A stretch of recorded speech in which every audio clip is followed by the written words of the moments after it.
The Starlight Barking, Chapter 10. Never in his brave life had Pongo been so frightened, never before had he trembled with terror. He tried hard to be brave, tried to stop trembling, but he could not. He just shook and shook. Then he found that Mrs. and Cadpig, between whom he was sitting, had moved closer to him as if for comfort, and they were trembling even more than he was. At once he told himself that he must not let them know he was afraid. They must feel that he was able to protect them, that he was a solid, rock-like dog. No solid, rock-like dog would tremble. So he just had to. There was nothing else he could do to help. He could not bark anything encouraging, because no sound would come out of his mouth. No sound would come out of any dog's mouth. Not one of the thousands of dogs who were assembled there could so much as whimper, let alone bark. Everywhere there was blackness, silence, terror. Pretending to be brave helped Pongo to feel brave, and gradually his keen brain began to work. Why was there no panic? The huge crowd of dogs might, at first, have been frozen with fear, but that would not last. Why did they go on being silent? There was not even any scuffling. Such absolute stillness was unnatural. He suddenly knew that they were all being controlled by someone, something, immensely powerful. And just as he realized this, he saw a faint, hazy light high up in the air. The light grew strong enough for him to see that it was on the top of Nelson's column. For a moment, the figure of Nelson could be seen, and then Nelson vanished and there was nothing but the light, which soon became a dazzling blaze. At first it was a shapeless blaze, but it gradually shaped itself into a star, like the one that had appeared on the Downing Street television, but much, much larger and brighter. It was bright enough to illuminate all Trafalgar Square, and the streets leading there. Indeed, Pongo thought it must be bright enough to illuminate all London. For a few seconds the silence lasted, and then, from the heart of the star, a voice spoke. It was the same voice that had spoken from the television set, but now it was much more powerful, and most wonderfully kind. The voice said, "Greetings to and dogs. Forget your fears. It was necessary for you to know darkness and terror, as a contrast to light and joy, but all that is over now. From now on there is nothing ahead of you but bliss." A great sigh of relief came from all the assembled dogs. The voice went on, "That is, there will be bliss if you will accept bliss. The choice will be yours." Mrs. whispered to Pongo, "What is bliss?" "Exactly, a special kind of happiness," Pongo whispered back. It seemed that the voice could hear whispers, for it at once said, "Bliss is perfect happiness, Mrs., which none of you have ever experienced, except for a little while tonight, before the darkness. Do you remember?" "Whoa, was that bliss?" said Mrs. "Well, it certainly was marvelous." "Yes, Mrs., bliss is marvelous," said the voice, "and I am offering it to you all forever and ever." Cadpig suddenly spoke up loudly and clearly. When first she had heard the voice it had reminded her of the Prime Minister's, and it still did. She was never afraid of the Prime Minister, and she was always very firm with him. So now she said bravely, "May I ask, on behalf of all dogs, who you are?" Many dogs barked, "Bravo, Cadpig," and there were barks of, "Yes, yes, please say who you are." For a moment there was silence. "Goodness, I've offended it," Cadpig whispered to Pongo. The voice heard the whisper and said kindly, "No, Cadpig, I am not offended. You have the right to ask that question, and it shall be answered." Now the star blazed brighter and the voice spoke louder, in a deep tone that was musical, but also a bit like thunder. Not frightening thunder, though, just gently powerful thunder, rolling around the midnight sky. The musical thunder said, "I am Sirius, Lord of the Dog Star. For millions of years I have looked down on the earth. I remember dogs when they were wild and savage animals. I have seen them change to tamed and often pampered creatures, and wild or tame, I have always loved them and wished they could be with me on my lonely star. But never in the past did I feel I had the right to entice them away from the earth. Now, at last, I have that right, for soon, through human foolishness, there may be no earth, or no earth as you know it now, and those few of you who survive will be desperate, starving wretches, fighting each other, eating each other, just in order to go on living a life that isn't worth living. Do you understand? I know one dog who does. Your Prime Minister, Cadpig." She could not live at Downing Street without understanding. "You know what I mean, don't you, Cadpig? Answer me." Cadpig said, "You mean that humans may someday destroy the earth with terrible bombs, in a terrible war. I know some want it to happen, and I don't believe it will. Why, the angriest dog in the world would not want to destroy all dogs,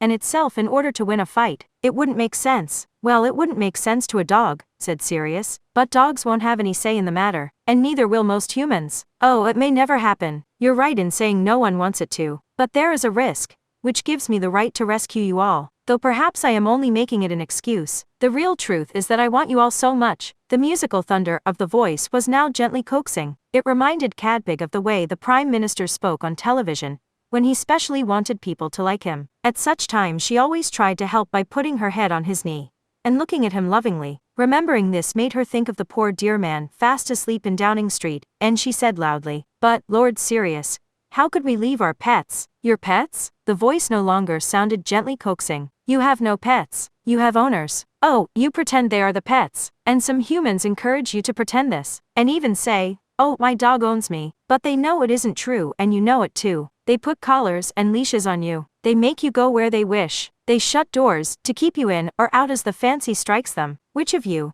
until today, has been able to open a door?" Mrs. whispered to Pongo. "You can open doors that have latches, not handles. You can even draw back bolts with your teeth." Sirius said, "There's no point in whispering, Mrs. I can even hear your thoughts." True, Pongo can open some doors, but there aren't many of those doors left. And anyway, he can't nor can any of you go just where you like, when humans are awake. Even Cadpig, who thinks she can always get her way with the Prime Minister, has never been able to get inside the House of Commons. It was true, she had tried, and been carried home, oh, shame, by a policeman. Pongo guessed she was upset and put a steadying paw on hers. Sirius went on, "Not that Cadpig isn't a most remarkable dog, and so is that great leader, Pongo, and so is metaphysical Mrs. who invented the high swoosh, and that famous general, the sheepdog, and his brave little friend the Jack Russell, and the gallant Staffordshire Terrier, and every member of Cadpig's cabinet. In fact, all dogs are remarkable. Let us now praise famous dogs." Sirius then mentioned every breed of dog. This took a long time as every breed responded with enthusiastic barks, and he did not forget dogs of mixed breed for whom,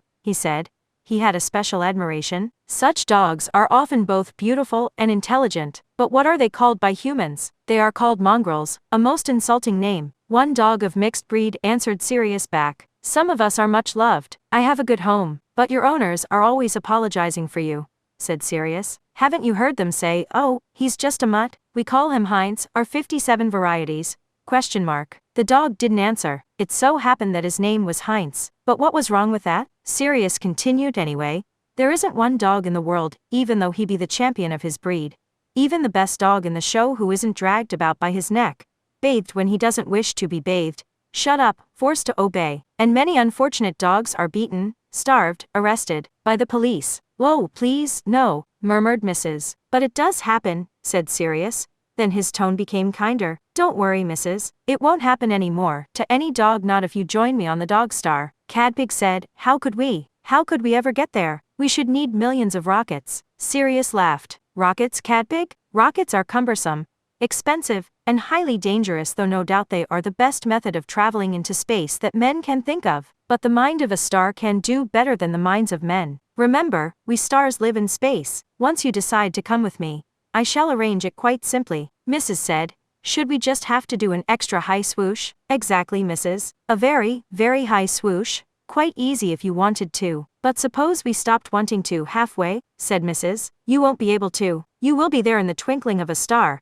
once you decide." Mrs. looked around Trafalgar Square. Perhaps some dogs would at once decide to go to the Dog Star. If so, would they instantly swoosh upwards? Sirius knew what she was thinking. He explained, "It must be a mass decision, Mrs.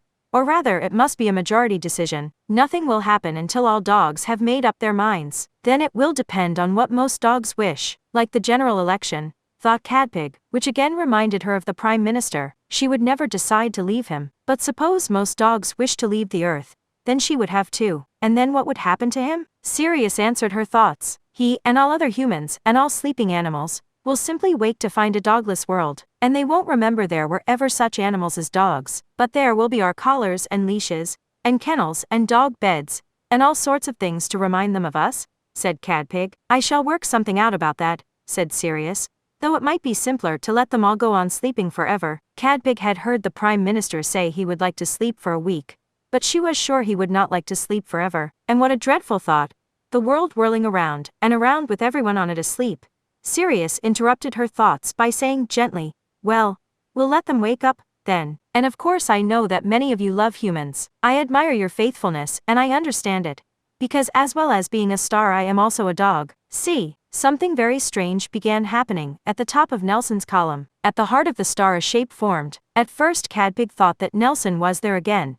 Then she saw that the shape wasn't a man. It was a dog, a white dog with black spots. Father, mother, look, cried Cadpig. Pongo and Mrs., staring upwards, instantly realized Sirius was a Dalmatian. But almost before they had taken this in, the general gasped gruffly, "Bless my soul, the fellow's a sheep-dog." Then there were delighted gasps from all the dogs sitting outside the National Gallery, and then from all the dogs in and around Trafalgar Square, as each dog saw that a dog of its own particular breed was on the top of Nelson's column. Cadpig said to Pongo, "What's the matter with them all? Surely, there isn't any doubt that Sirius is a Dalmatian? I don't understand." Pongo understood all right. Long ago he had heard Mr. Dearly say something about some saint who had been all things to all men. Well, Sirius was all things to all dogs, or, to be precise, he was all dogs to all dogs. Was that a good thing to be? Pongo supposed it must be, if it was something a saint had been, and it certainly proved how wonderful Sirius was. The vision of dogs was fading now, and the star was back in all its dazzling brilliance, and from it came the voice of Sirius sounding very gentle and very coaxing. "Well, now you have seen why I understand you all so well, and you can remember the bliss I gave you. Wouldn't you like to feel that bliss again?" "Whoa, yes, please," barked many dogs. "But some of you aren't sure," said Sirius. Mrs. said, "I'm quite sure I'd like some more nice bliss, but not if it would mean coming with you. I couldn't bear to leave Mr. and Mrs. Dearly." "Neither could I," said Pongo. But was he sure? He suddenly felt he wasn't sure of anything. He had begun to feel terribly confused, and he didn't know why. But he did know why. But he did know this was no way for one of the keenest brains in dogdom to behave. The general, who up to now had not spoken directly to Sirius, said, "Look here, sir, now that I've seen you, I feel I can speak dog to dog, and you, being the breed of dog you are, will understand my problem. I have obligations to sheep. The sheep will not miss you or need you," said Sirius, "and no humans will miss or need any dog. Dogs will simply be forgotten." "What would happen to Tommy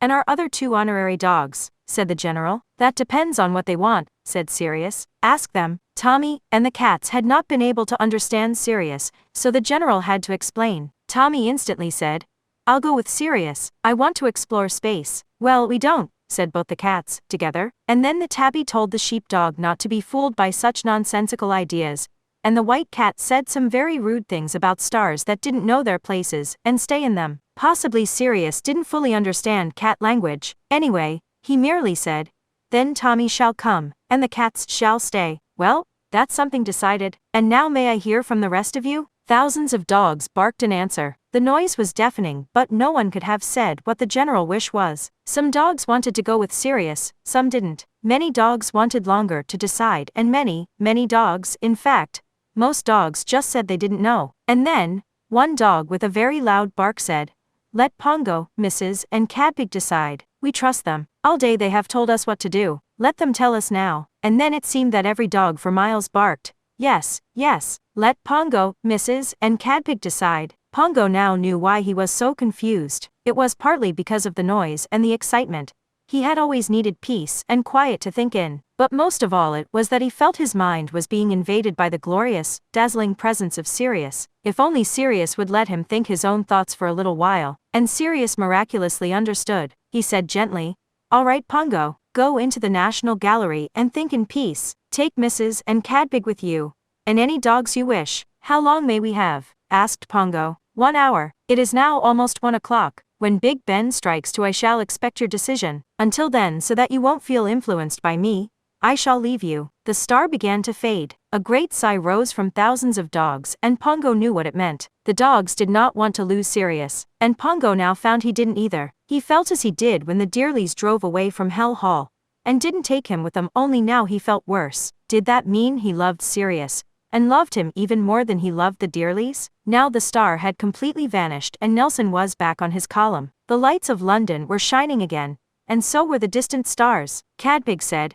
"Which dogs shall we take into the National Gallery with us, father? Shall the members of my cabinet come?" "Of course," said Pongo politely, though he did not think the members of Cadpig's cabinet were particularly bright. "And all our friends who came from Downing Street with us must come too." Then he spoke to all the dogs in Trafalgar Square. "Please keep as quiet as you can so that we can hear ourselves think. But remember we're only trying to decide what's best for you all. And if any dog feels he has something terribly important to say, we hope he will come in and say it. A dog with a shrill voice barked. I think I speak for many of us when I say we miss Sirius. We feel lonely. Yes, yes. The words seemed to come from thousands of dogs. So do I, said Pongo. Surely this loneliness meant that he and all the other dogs wanted to be with Sirius? But Pongo told himself he mustn't decide too quickly.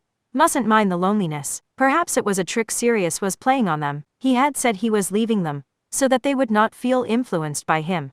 But perhaps he knew how much they would miss him, and that leaving them was his most powerful way of influencing them. The doors of the National Gallery had silently opened. Slowly Pongo, Mrs., and led the way toward them. Big Ben began to strike 1 o'clock. Perhaps, thought Pongo, the next hour would be their last on Earth. Perhaps, just in one short hour, all the dogs in the world would be on their way to a star.